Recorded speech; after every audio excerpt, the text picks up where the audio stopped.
Time now is 8:13, and Jeff's been talking about maybe a pretty nice day on Sunday, which means a lot of folks out there might be dusting off that tennis racket and saying, you know what, time to get going. But according to orthopedic surgeon Jon Hyman, you need to be really careful not to injure yourself out there on the courts.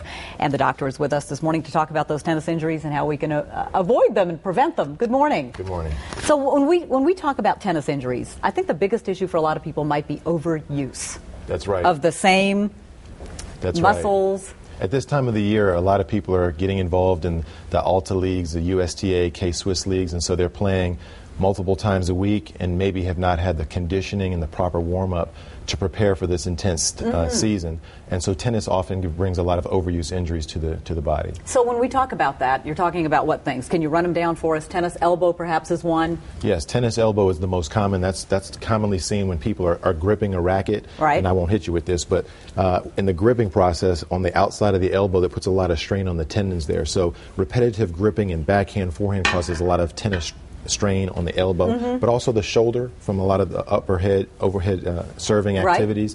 And lower extremity injuries are common too, knees and ankles and things in that nature. Can you think that tennis isn't going to cause some of those traumatic injuries which we sometimes see in other sports, but it can? Absolutely. We see severe ankle injuries and some severe knee injuries as well from the rapid acceleration and deceleration.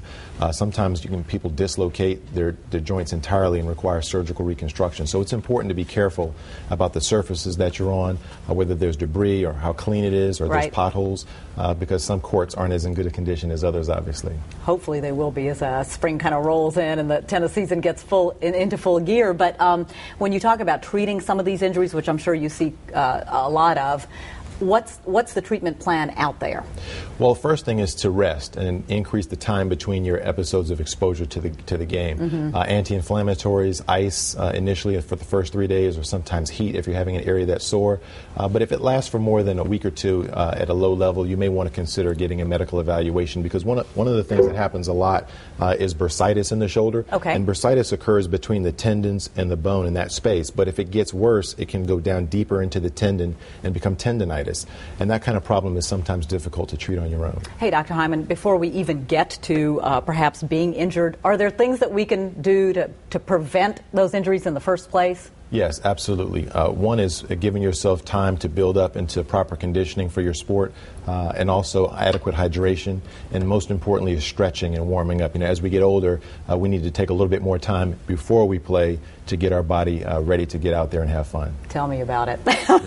Because when we see people like Serena Williams out there and Venus Williams out there, and I think, man, how do they keep from getting some of these injuries? Exactly. Professional athletes are obviously highly conditioned. Sure. They've been doing it for a long time, and their body takes time to adapt to that level of intensity. But for the rest of us, we have to be a little bit more gradual. Plus, we're not 20-something anymore, are we? Exactly. Okay. Exactly.